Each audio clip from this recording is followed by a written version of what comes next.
My name's Yolanda, and I am 33 years old. Hi, Yolanda. Currently, I'm an esthetician and makeup artist. Okay. So, regarding question number one, the existence of the mind versus the brain.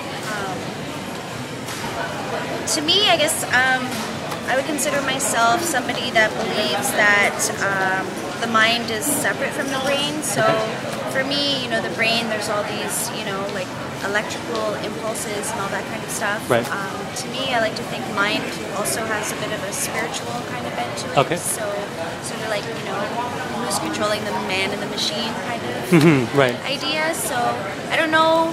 I don't have any answers, but I like to think that maybe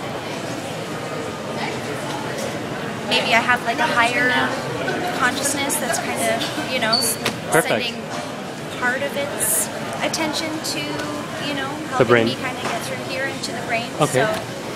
So that's question number one. Yes. So then I guess it would lead perfectly into 2 and 3. Yeah. So who do I think controls our behavior? So like based on what you spoke about, like your high consciousness or your brain, or the two combined together, or some percentage of each, like how does it work in your mind? I think the brain definitely helps with, you know, things that we do on autopilot, you know, so that I can think about these kind of questions while I'm chewing gum and walking at the same time. Right. But definitely I think like my mind, that spiritual side of me is what guides me as far as like my morals and ethics go. And, you know, being able to see synchronicities and coincidences as being maybe a little bit more than just, you know, randomness. Occurrences, So yeah, I think basically maybe mind 75%, brain 25%. Perfect. Cool. Okay. And for question number 3, how would I define consciousness? That's tough. Trust me, people are still trying to do that after hundreds of thousands of years. It's something I think about a lot. Right. Actually. Well, it sounds like just by the lingo you're using, sort of like maybe as spiritual, sort of a new agey yoga. Definitely. I'm very much like that myself too, so I understand. Yeah. So definitely kind of, I read a lot about consciousness. So basically, consciousness to me is something that probably comes from outside of me. Okay. And it's kind of focused here. And consciousness is being self-aware, and also sometimes being able to have like a third-person kind of viewpoint on things. So. Witnessing yourself, as opposed to just being yourself. Yeah. And maybe my lingo is bad there, but exactly. Or, you know, being able to think about things, not just reacting all the time. Right. So yeah, being able to take a step back and being able to see myself and situations. What else? That's good. That's perfect. Don't force it. I mean, that's really if you feel that's done, it's done. Yeah. Thank you. Yeah. I'll probably think of lots of really smart sounding things later. It always happens. It's so annoying. Trust me. And number 4, my thoughts on Canada's educational system. I haven't been part of the educational system for maybe about 10 years. Where have you been part of? Was it in Ontario the whole time, or have you been? I did university outside of Ontario, Mount Allison in New Brunswick. I did some college here in Ottawa at Algonquin, and high school I graduated from here in Ottawa. So broad view. Yeah. I think I don't know. Right now, I think the education system is maybe.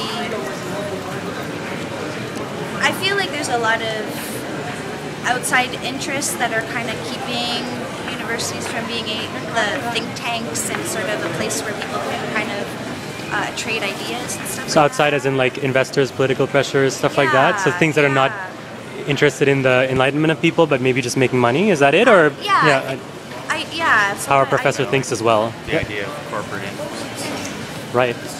Because in the end, they're businesses as well. Absolutely. Right. You know, they just make money to stay in business, and I don't see that as being very helpful to helping Canadians grow into, you know, thinking, you know, conscious people. Right. You know, I think people are just, you know, given this material, you need to memorize it, regurgitate it. Right. And as opposed to sort of developing critical thinking skills, and, you know. Yeah. I agree. That's exactly what our prof says. Yeah. Cool. And yeah, basically, if you had any kind of sort of say in changing it, how would you change it? On a small level, macro level, like what kind of shifts would you implement based on what you've said on how it doesn't do certain things where it should be doing certain things, and it's doing things in sort of the opposite interests of the common person, right?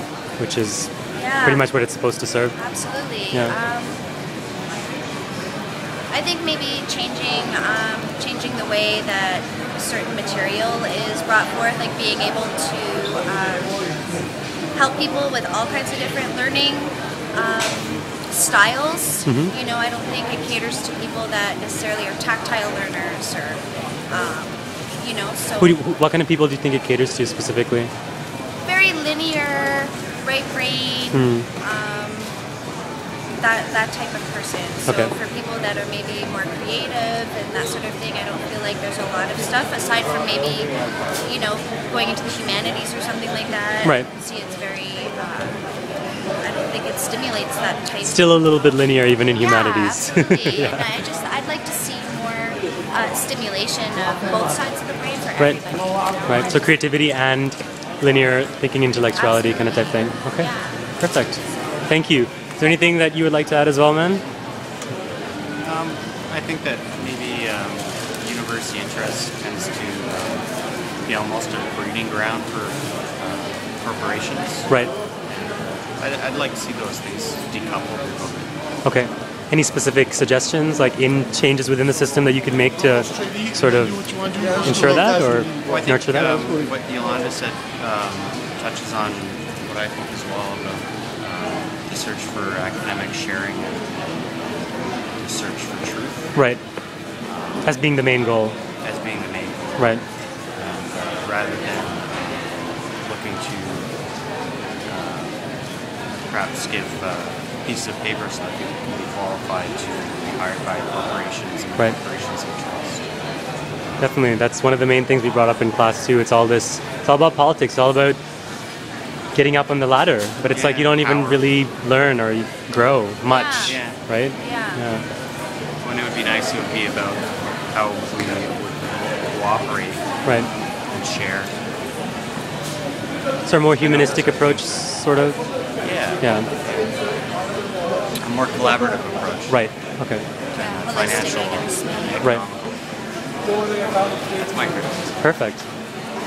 You guys are done? Yes. Thank you very much for your time. I really appreciate it. That was like the longest we had.